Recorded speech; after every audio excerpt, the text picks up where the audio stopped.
The sun was starting to set as Tanya drove home from her job at the city library. The warm evening air blew through her slightly open window as she hummed along to the radio. She had finished organizing the children's book section and was looking forward to meeting her friends at their favorite restaurant downtown. They were celebrating her recent acceptance into graduate school where she would study education policy. Tanya checked her watch, still plenty of time to get home, change into something nicer, and make it to dinner by 7. After a long day helping library visitors and shelving books, she was ready for some good food and laughter with friends who had supported her through years of hard work. The streets in her neighborhood were quiet. Families were inside having dinner, and the streetlights had just started to come on. Tanya carefully stopped at the intersection near her apartment building, looked both ways, and continued driving. She was only 2 blocks from home when bright flashing lights suddenly filled her rearview mirror. What in the world? She whispered to herself, checking her speed. She hadn't been speeding and was sure she'd followed all traffic rules. Confused but calm, Tanya signaled and pulled over to the side of the road. Her heart started beating faster as she watched 2 officers step out of their patrol car in her mirror. She rolled down her window and reached for her purse to get her license, remembering what her uncle, a retired judge, had always told her about traffic stops: stay calm, be respectful, and keep your hands visible. "Good evening, officers," Tanya said politely as the first officer approached her window. The second officer circled around to the passenger side, shining a flashlight into her car. "License and registration," the first officer demanded, without introducing himself or explaining why he had pulled her over. His tone was harsh, making Tanya feel uneasy. "May I ask why I've been stopped?" Tanya asked, keeping her voice steady while handing over her documents. "You ran that stop sign back there," the officer said sharply, though Tanya knew with absolute certainty that she had come to a complete stop. "Sir, I'm sure I stopped completely at that intersection," she replied respectfully. The officer's face hardened. "Step out of the vehicle," he ordered, his hand moving to rest on his belt. Tanya's stomach tightened with anxiety. This wasn't how routine traffic stops were supposed to go. Something felt wrong. She noticed the officer wasn't wearing his name badge properly, and neither officer had activated their body cameras. "May I ask why I need to exit my vehicle for a traffic violation?" she asked, trying to understand the situation. Her uncle had always told her it was within her rights to politely ask questions. "I said get out of the car now," the officer shouted, suddenly yanking her door open. The second officer moved closer, his stance intimidating. Tanya's hands began to shake as she unbuckled her seatbelt. As a law-abiding citizen with no record, she had never experienced such aggression during a simple traffic stop. She thought about the dinner she was supposed to attend, her friends who would be waiting, wondering where she was. As she carefully stepped out of her car, she noticed a couple walking their dog across the street, slowing down to watch what was happening. The woman had taken out her phone. "Spread your legs and put your hands on the hood," the first officer commanded, his voice loud enough that it echoed down the quiet residential street. Tanya complied, her mind racing. She thought about the civil rights class she had taken last semester, about knowing your rights, about staying calm when facing injustice. What should have been a routine evening was quickly turning into something much more serious, and she couldn't understand why. With her hands on the hood of her car, Tanya could feel the engine's warmth against her palms. The first officer stood uncomfortably close behind her, while the second began searching through her car without asking permission or mentioning a search warrant. "Officer, may I ask why you're searching my vehicle?" "I only supposedly ran a stop sign," Tanya said, trying to keep her voice from shaking. Her university textbooks were scattered across the back seat along with her gym bag and some library books she had borrowed for research. "You seem nervous," the first officer replied, ignoring her question. "What are you hiding?" "Nothing, sir. I'm just confused about why this is happening," Tanya answered honestly. She was starting to feel more afraid as the situation became increasingly unpredictable. "Well, look what we have here," the second officer called out from inside her car. He emerged holding her work bag. "Designer purse, huh? Pretty expensive taste for a librarian." Tanya felt her cheeks grow hot. The bag had been a graduation gift from her grandmother who had saved for months to buy it for her. "That was a gift, sir." "Sure it was," he smirked, dropping her bag carelessly onto the pavement. Her wallet, keys, and other belongings spilled out onto the ground. More cars were slowing down now. A small grocery store across the street had customers coming out to see what was happening. Tanya noticed one man had his phone raised, apparently recording the scene from a distance. The first officer noticed too. "Hey, you, stop recording," he shouted across the street. Taking advantage of the distraction, Tanya reached slowly into her pocket for her own phone. Her hands trembled as she tried to press the record button without looking. "What do you think you're doing?" The officer spun back toward her, his voice rising with anger. He grabbed her wrist roughly, twisting until she dropped her phone with a clatter. "That's it. You're being detained for interfering with an officer." "Interfering? How am I interfering? I haven't done anything wrong," Tanya protested, wincing from the pain in her wrist. The second officer approached with handcuffs. "Turn around and put your hands behind your back." "Please, this isn't necessary," Tanya pleaded, her eyes filling with tears not from fear, but from frustration. "I was just driving home from work." "Should have thought about that before you decided to give us attitude," the first officer said, roughly pulling her arms behind her back. The handcuffs clicked closed too tightly, the metal digging into her skin. "That's too tight," Tanya said, feeling the circulation being cut off from her hands. "It's standard procedure," the officer dismissed, though both of them knew it wasn't. The second officer began patting her down, his hands lingering too long on her sides and back. Tanya felt violated and exposed as passing cars slowed to witness her humiliation. "What's going on here?" A new voice called out. An older woman had approached from the apartment building nearby. "I saw everything from my window. This young lady didn't do anything wrong." "Ma'am, step back. This is police business," the first officer commanded. The woman stood her ground. "I'm a retired nurse, and I can see those handcuffs are too tight." Her hands are already turning color. More neighbors were emerging from nearby homes. Tanya noticed a man in a business suit watching intently, talking on his phone. Another neighbor had joined the first person recording from across the street. The first officer glanced around, seeming to realize that their actions had drawn an audience. He exchanged a look with his partner. "Let's take her in," he said quietly. "On what charges?" Tanya asked, finding courage in the presence of witnesses. The officers ignored her question as they began leading her toward their patrol car. Tanya could feel her phone still on the ground by her car, the recording likely still running. She hoped someone would think to retrieve it. The neighbors were talking amongst themselves now, several with phones out. "I want to call my lawyer," Tanya said firmly as they reached the patrol car. The officers exchanged another glance, a flash of uncertainty crossing their faces for the first time. The back seat of the police car smelled like cleaning products and stale coffee. Tanya sat with her hands still cuffed behind her, the metal edges digging into her wrists. Through the window, she could see her car left with the driver's door still open, her belongings scattered on the ground. A few neighbors had gathered around it, as if to protect her things. Despite her racing heart, Tanya took deep breaths to stay calm. Her grandmother had always told her that in tough moments, keeping a clear head was the most powerful tool you had. So instead of panicking, she focused on remembering every detail. The time, 6:42 p.m., according to the car's digital clock. The officer's badge numbers, she had glimpsed 8742 on one. The exact words they had said, and how tightly they had fastened the handcuffs. The first officer sat in the driver's seat while the second stood outside, talking to someone on his radio. Through the partition, Tanya could hear bits of the first officer's conversation. "Yeah, just a routine stop. Got mouthy. Resisting." The officer was saying words that didn't match what had actually happened. Tanya bit her lip, fighting back tears of frustration.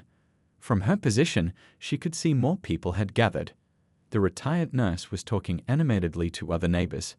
A young man in a delivery uniform was picking up Tanya's scattered belongings and placing them carefully back in her bag. Another person appeared to be writing down the patrol car's number. The second officer got into the passenger seat, looking tense. "We got a situation brewing out there," he said quietly to his partner. "Someone mentioned they've already called the station and the local news." The first officer cursed under his breath. "What charges are we bringing her in on?" Resisting arrest? Disorderly conduct? The second officer suggested. But I wasn't under arrest when you handcuffed me, Tanya spoke up from the back seat.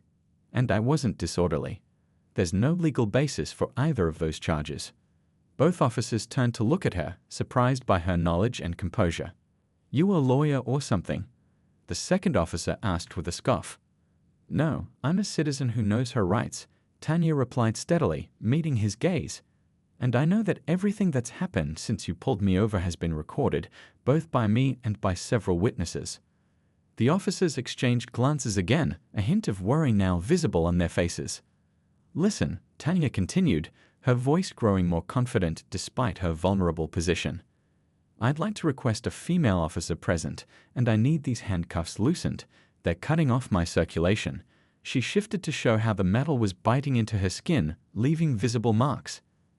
Outside, the crowd had grown larger. A car pulled up and a woman in business attire stepped out, walking purposefully toward the patrol car. Something about her demeanor made the officers straighten up. Who called the lieutenant? The first officer muttered, watching the woman approach.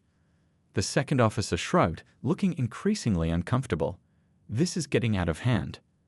Tanya watched the woman talking to the neighbors, examining something on a phone, possibly the video recordings. She then headed toward the patrol car with determined steps. The woman knocked on the driver's window, which the first officer rolled down reluctantly. Officer, I need to speak with you both immediately, she said in a tone that left no room for argument. And I want to see the young woman in your backseat.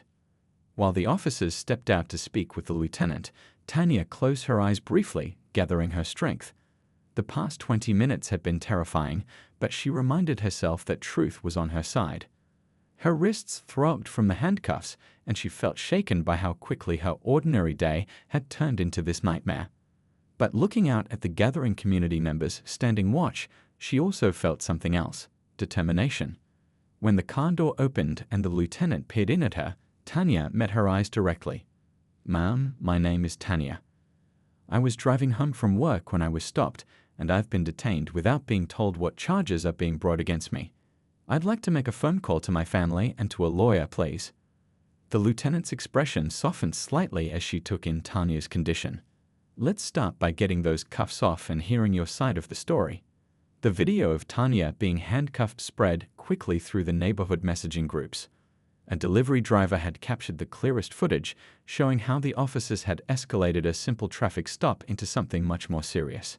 He had uploaded it with the caption, "Happening now, woman detained for no reason on Oak Street." By the time Tanya was sitting on the curb with the lieutenant, rubbing her sore wrists, at least 30 neighbors had gathered. Some brought water bottles and offered them to Tanya. Others shared the video, sending it to friends who worked at local community organizations and news stations. I've never had anything like this happen before, Tanya explained to the lieutenant, who was taking notes on everything she said. I know I stopped at that sign. I always do. The lieutenant nodded, her expression serious. We're going to sort this out. The body cameras should have captured everything. That's just it, said the retired nurse who had first spoken up. She stepped forward from the crowd. I watched the whole thing from the beginning. Neither officer turned on their cameras. I specifically noticed because my son is also an officer, and I know that's the first thing they're supposed to do. The lieutenant's eyebrows rose as she turned to look at the two officers who stood awkwardly by their patrol car. Their faces had lost the confident expressions they'd worn earlier. Tanya's phone buzzed from inside her bag, which a neighbor had retrieved for her. When she checked it, she saw several missed calls from her friends at the restaurant. It was now 7:30 p.m. She was supposed to have been celebrating with them half an hour ago. As she was about to call them back, another call came through. It was her cousin. Tanya, are you okay? My colleague just forwarded me a video that's going around. Is that you? The concern in her cousin's voice made Tanya's eyes fill with tears for the first time since the ordeal began. Yes, it's me. I'm okay now. There's a lieutenant here, and... Don't say anything else, her cousin interrupted. I'm on my way. I'm bringing my law partner. Don't answer any more questions until we get there. Tanya's cousin was a civil rights attorney who had often talked about cases like this at family dinners. Tanya never imagined she would be the one needing her help. "My cousin is coming," Tanya told the lieutenant. "She's an attorney and has asked me not to answer any more questions until she arrives." The lieutenant nodded respectfully. "That's your right." Meanwhile, more people continued to arrive. A local community organizer who ran youth programs at the neighborhood center approached Tanya. "I recognize you from the library," she said kindly. "You helped my son find books for his science project last month. When I got the alert about what was happening, I came right away." Tanya managed a small smile, touched by the recognition and support. "Thank you for being here." The organizer turned to address the growing crowd. "Everyone, please record everything you see and hear. Make sure your videos are backed up to the cloud immediately." The two officers who had detained Tanya were now speaking with the lieutenant, their body language defensive. The first officer kept gesturing toward Tanya's car, apparently trying to justify their actions. The lieutenant's expression grew increasingly stern as she listened. Tanya overheard snippets of their conversation. No probable cause, excessive force, failure to identify yourselves properly. A sleek black car pulled up, and Tanya's cousin emerged with another woman. Both wore business suits and carried briefcases. They walked directly to Tanya, hugging her before turning to face the lieutenant. "I'm attorney Lisa Chen," Tanya's cousin said, her voice clear and authoritative. "This is my colleague, Attorney Patterson. We represent Ms. Tanya Williams.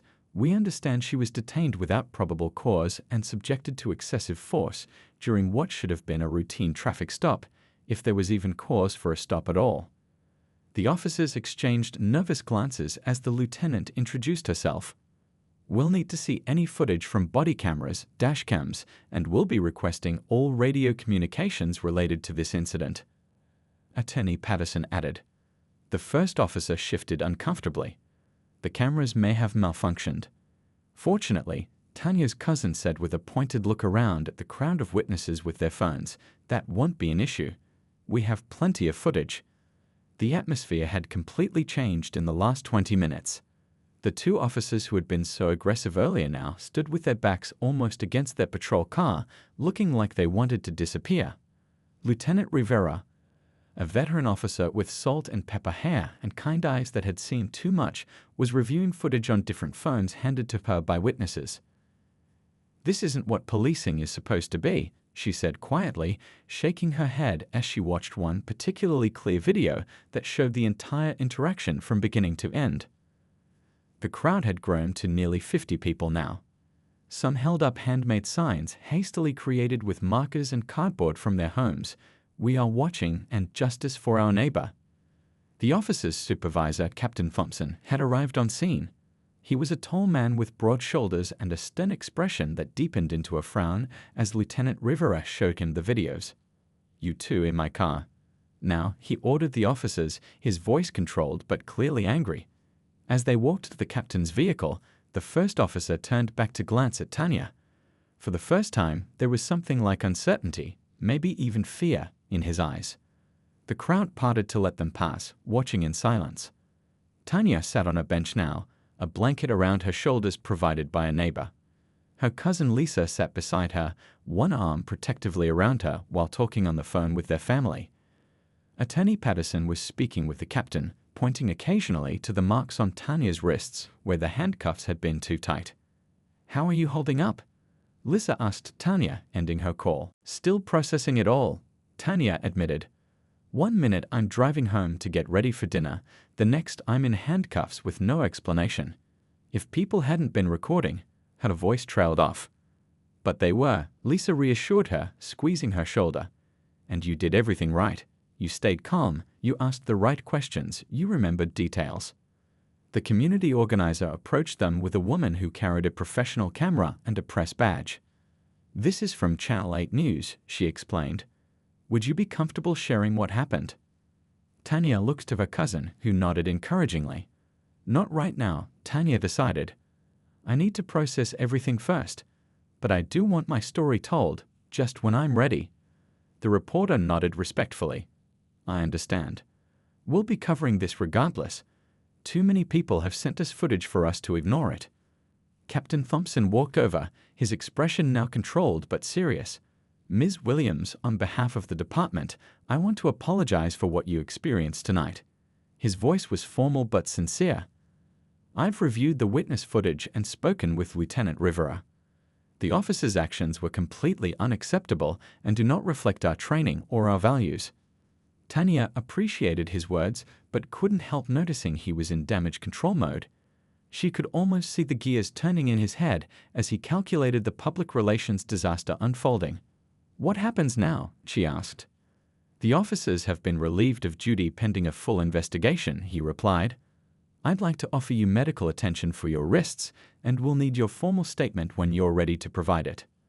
Liza stepped in. My client will provide a statement tomorrow, after she's had time to rest, and will be requesting all records related to these officers' previous complaints and disciplinary history. The captain nodded, clearly understanding that this wasn't going to go away quietly. From the patrol car where they sat waiting, the two officers watched the scene unfold. Their faces had lost all color as they saw their captain speaking with attorneys, the lieutenant reviewing footage with witnesses, and community members rallying around Tanya. We're finished, the second officer muttered to his partner. Why didn't you just let her go with a warning when she explained about the stop sign? The first officer didn't answer. He was texting someone frantically, probably his union representative.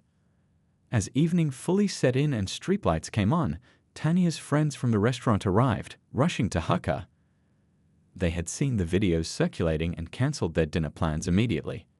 We're taking you home, one said firmly. As Tanya stood to leave with her support network around her, Captain Thompson called after her, Ms. Williams, this isn't over. We will make this right. Tanya turned back to him. No, it isn't over, she agreed. But what happens next isn't just about me. It's about making sure this doesn't happen to anyone else. The next morning, sunlight streamed through the blinds of Tanya's apartment as she sat at her kitchen table. Her wrists still showed the marks from the handcuffs, faint red lines that would fade, but never from her memory. A cup of tea sat untouched as she scrolled through her phone, reading message after message of support. The local news had covered the incident. The headline read, Community rallies around woman after controversial police stop. The video had been viewed over 50,000 times overnight. A knock at the door made her look up. It was Lisa and attorney Patterson arriving for their scheduled meeting before heading to the police station. Tanya let them in, grateful for their presence. How did you sleep? Lisa asked, concern evident in her eyes. Not much, Tanya admitted. I kept replaying everything in my head. That's normal, attorney Patterson said, setting her briefcase on the table. But today, we're going to start taking back control of the narrative. They spent the next hour preparing for the statement Tanya would give. Not just about what happened, but about what she wanted to see happen next. Remember, Lisa advised, you don't have to accept their first offer.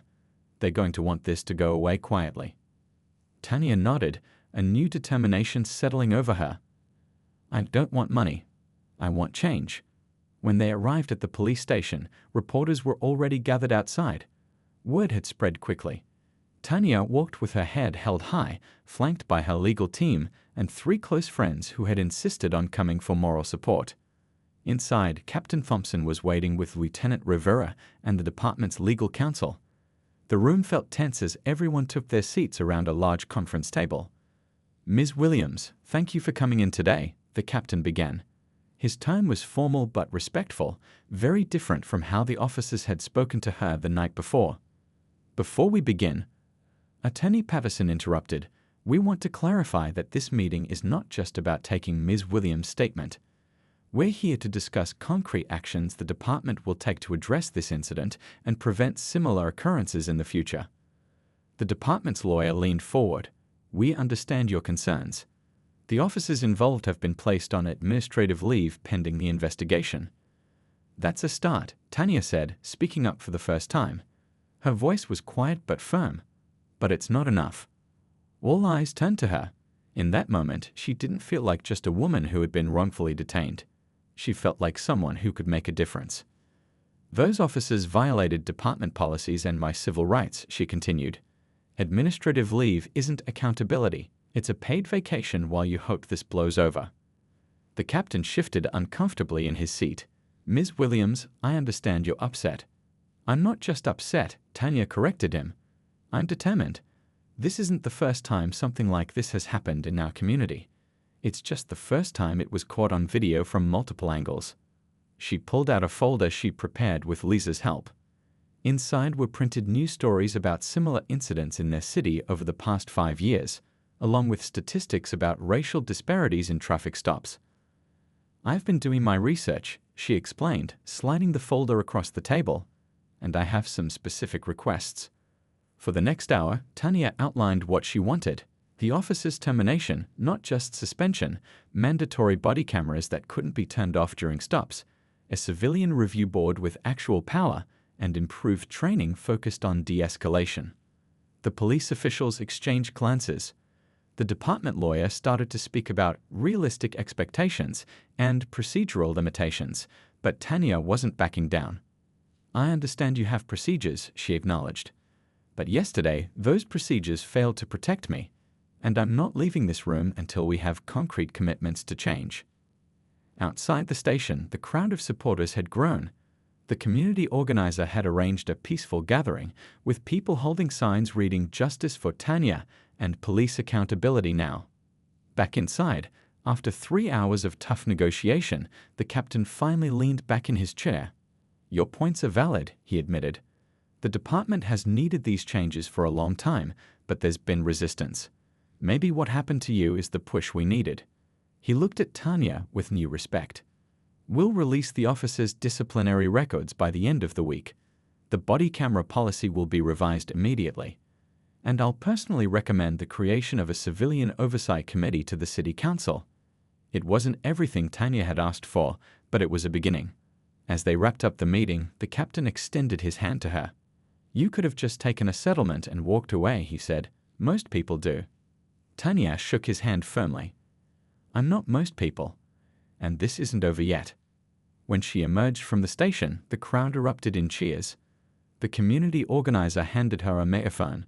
"Would you like to say something?" she asked. Looking out at the faces of neighbors, friends, and complete strangers who had come to support her, Tanya took the megaphone. Her voice shook slightly at first, then grew stronger as she began to speak. "Today is just the first step," she said, "but together we've taken that step." 6 months had passed since that evening when Tanya was handcuffed on the side of the road. The summer heat had given way to fall colors, and now winter was approaching. She stood at the podium in City Hall, adjusting the microphone as she prepared to address the packed room. Behind her sat the mayor, the police chief, and several council members. In the audience, she could see familiar faces: the retired nurse who had first spoken up for her, her cousin Lisa, the community organizer, and dozens of others who had been part of her journey over these months. "When I was detained 6 months ago," Tanya began, her voice clear and steady, "I never imagined I'd be standing here today. I was just a regular person, driving home from work, looking forward to dinner with friends." The room was completely silent as she spoke. "What happened to me that evening was wrong. But what's happened since then shows the power of community, accountability, and persistence." She gestured toward a large screen where images appeared: the official new police body camera policy that mandated cameras remain on during all interactions, statistics showing complaints against officers had decreased by 30%, photos of community police dialogue sessions that had been established. "These changes didn't happen overnight," Tanya continued. "They happened because people refused to look away, because witnesses recorded what happened, because our community demanded better." In the front row, the 2 officers who had detained her were noticeably absent. After a thorough investigation that included reviewing their past conduct, both had been dismissed from the force 3 months earlier. The first officer had fought his termination, but lost his appeal when 5 other citizens came forward with similar stories of mistreatment that had previously gone unreported. "Today, I'm proud to announce the official launch of our city's first civilian oversight committee," Tanya said, her voice carrying throughout the room. "This independent board of 12 community members will review police conduct, recommend policy changes, and ensure transparency in all investigations of misconduct." Applause erupted, especially from the community members who had fought alongside her for this moment. The journey to this day hadn't been easy. There had been resistance from the police union, attempts to discredit Tanya in the press, and exhausting legal meetings. She had received threatening messages online from people who hadn't even witnessed what happened. There were nights she questioned whether the fight was worth it. But she had persisted. Her story had resonated beyond their city, featured in national news outlets, and discussed in police academies as a case study in what not to do during traffic stops.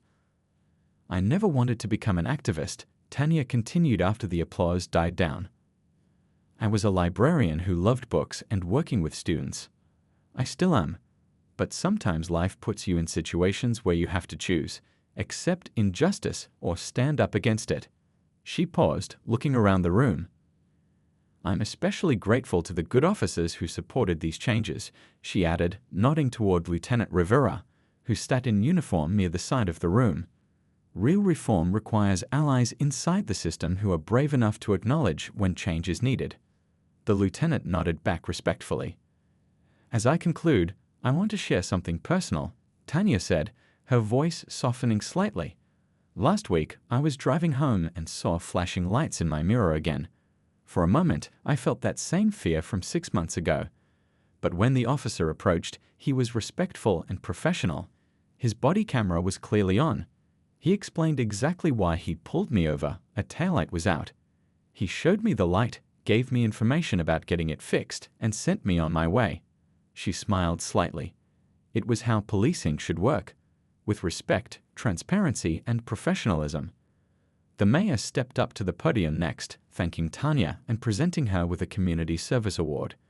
As photographs were taken, Tanya thought about how different her life was now from 6 months ago. She had returned to her job at the library, but also started teaching a community class on civil rights. She had accepted a position on the new oversight committee, alongside the retired nurse who had first spoken up for her and other community leaders. The committee would begin reviewing cases next month. After the ceremony, as people mingled and talked, a young officer approached Tanya. He seemed nervous. "Ms. Williams?" "I just wanted to say thank you," he said. "I graduated from the academy last month. They used your case in our training, about how quickly things can go wrong when officers don't follow proper procedures. It made a real impression on all of us." Tanya smiled genuinely. "That means a lot to me." Later that evening, Tanya finally made it to that dinner with friends, the one she'd been heading to 6 months earlier when everything changed. As they celebrated the day's victory, her phone kept buzzing with messages of congratulations and support. "Did you ever imagine that getting pulled over would lead to all this?" one friend asked. Tanya shook her head. "Never. But sometimes the most important journeys start with a single moment when you decide to stand your ground." She glanced down at her wrists. The marks from the handcuffs had long since faded, but the determination they had sparked never would.